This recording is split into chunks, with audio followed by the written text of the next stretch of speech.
May 16th, 2017, in which the coup was discussed.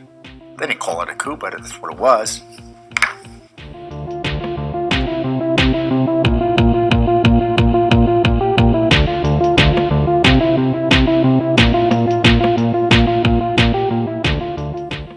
If two generals were meeting talking about removing the president, wearing a wire on the president in order to justify removing him, you'd call it a coup, wouldn't you? So what if there's supposed treason? A coup. The attempt to change government. The president can investigate the claims and find if there is probable cause to believe that General A, remember my first snippet of this video, is engaged in this conduct, and if so, can order the general's arrest.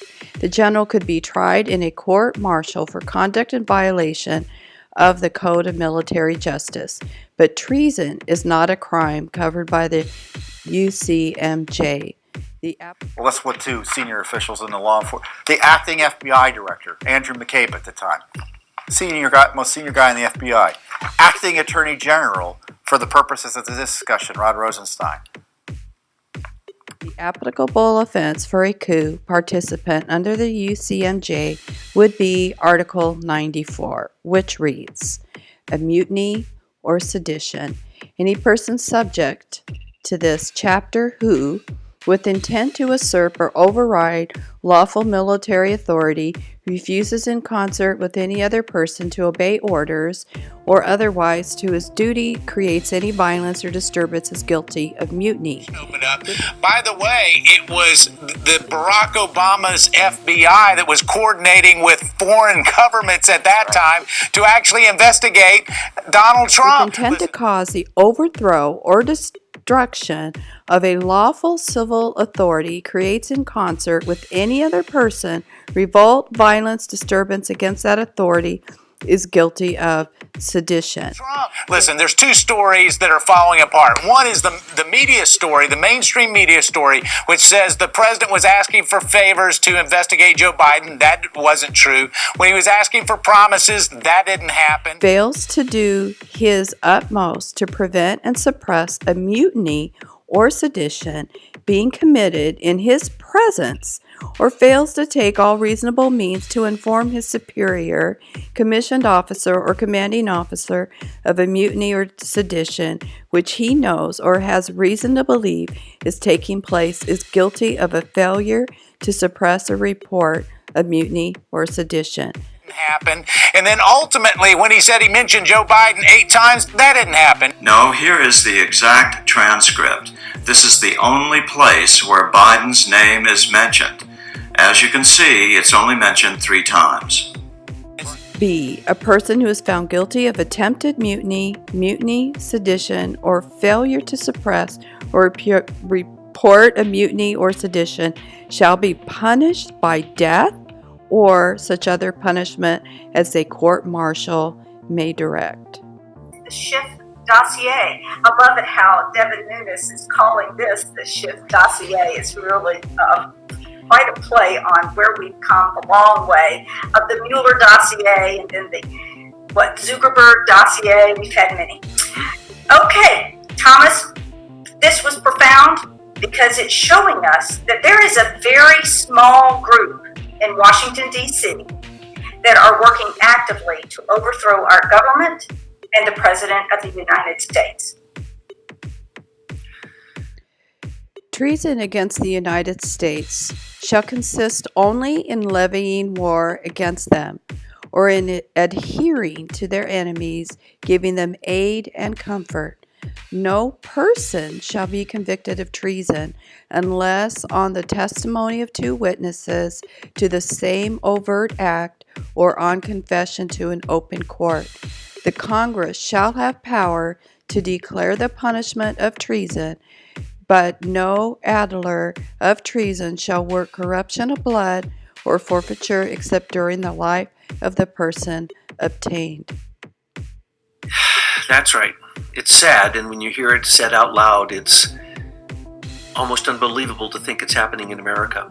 But we have pointed out that the treasonous crimes started during the election and they continued.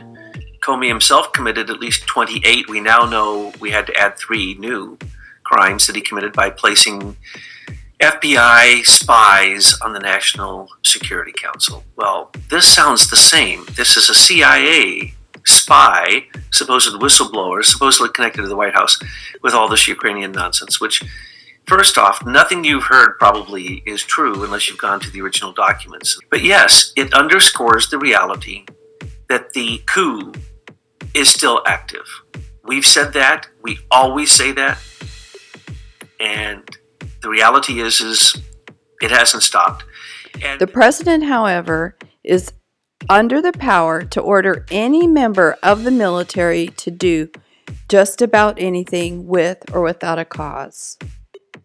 For example, the president would be entirely within his rights to order General A, as in my first video, to report to the barracks at Fort Leavenworth, a military prison, or to a maintenance detail in South Korean Army base as an active duty personnel individual assigned to that duty, i.e. not detained as a prisoner, and to await further orders.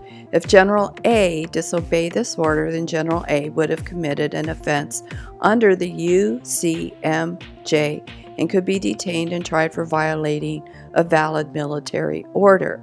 Thus, the president could assign a suspected coup participants to duties where they would not be helpful in carrying out a coup without due process, even though he couldn't have them arrested on more suspicion. The president can't just reduce the general's rank outright, as the general has property interest in that rank earned over a course of a career. It would take a court-martial to do that, but the general would be assigned to a new post in the same rank at any time without due process. We have Zelensky saying there's nothing here.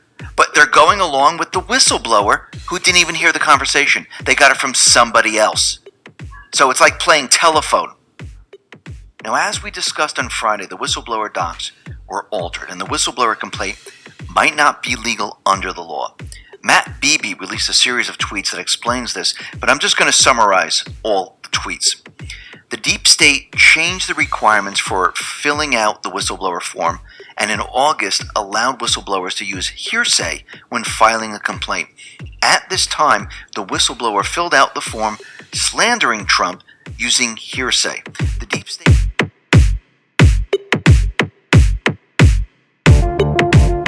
intel community only updated their online site regarding whistleblower protections 4 days ago to reflect the recent changes before the recent complaint was released. This was done in spite of zero legislative action on the related regulations. They're going all out to stop Trump. Good evening. I'm still reporting on the coup. Everyone is thinking the same thing. What's wrong with Bill Barr? So what is a habeas corpus? It is a belief that a coup is underway. Enough evidence is to suspend a posse comitatus or habeas corpus. So the first part is the heading under the second part. The habeas corpus is discussed in Article 1, Section 9, Clause 2 of the United States Constitution pertaining to the legislative branch and states, "The privilege of the writ of habeas corpus shall not be suspended unless when in cases of rebellion or invasion and the public safety may require it."